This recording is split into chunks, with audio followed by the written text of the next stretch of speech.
I'm Runa Khan, and 12 years ago, I started what would be kind of like the love of my life, which is my organization Friendship. And this was in Bangladesh. I'm today 55 years old. And I think besides my family, my husband, my children, my parents, this has been the focus of my life for the last 12 years.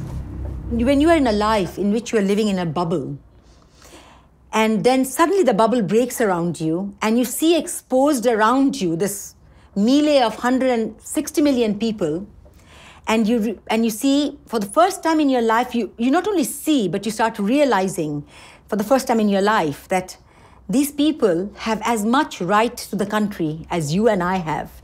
You know, people that I have met, the people that I see daily.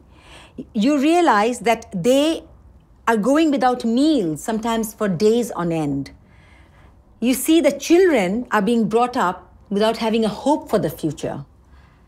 You know, it's what you feel is, I think the first thing I felt was anger, deep anger, that why there was no justice in this. And that deep anger led me to feel that I have made a realization that I can do something. And because I can do something, it gave me a responsibility to do something. I was responsible for it.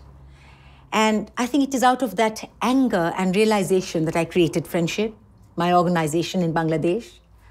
And it is through them that I try to reach not only as many people as possible, but try to reach the people with quality and trust, dependability in their life, for their life. You are as rich as you can do without, you know. If you have millions and you still crave and crave for things, you are poor. You have some and you're happy. You're satisfied. You're content. You're rich. Then there is poverty on one side when you're suffering. You look at it another way. You look at poverty in another way. When you are suffering, and you cannot ease that suffering, and there's possibility of easing that suffering, you are poor. On the other side, when you are hopeless, you do not have hope for tomorrow. That is poverty.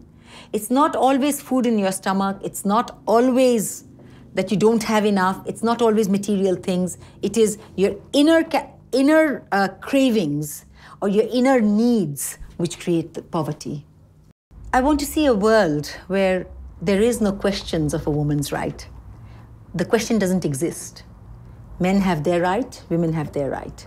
They are equal partners, and we do not have to bring up the issue of what you think about women liberation or women movements. That is the world I want to see. There is nothing in my life for which I would change my position with anyone else. You know, okay, it was a choice that I did not choose to make money. It was a choice that I chose to work in a way which involved 24 hours of work sometimes. It was a choice. But this choice, that every day of my work, when you attribute it and you see what it brings to people, there is no going back. There is no way I would change my life with anyone in this world. Because every time I see a child, you know, who gets hope in his life, every time I see a child who was blind and who can see, a child or a woman, you know, who was suffering, ostracized by society, and half an hour of our intervention for an operation of fistula can bring back her whole life to her. You tell me, when you are in a position to create things like this and do things like this, how can you change those moments for anything else in your life? Nothing. So I am so deeply grateful that I am able to do something like this, and I got the opportunity to, and I got the opportunity to do something like this. My message for the leaders of the world today would be to deal with life, humanity, empathetically. If you need to send out people to war, think of how you would be feeling if you were sending out your own children to war.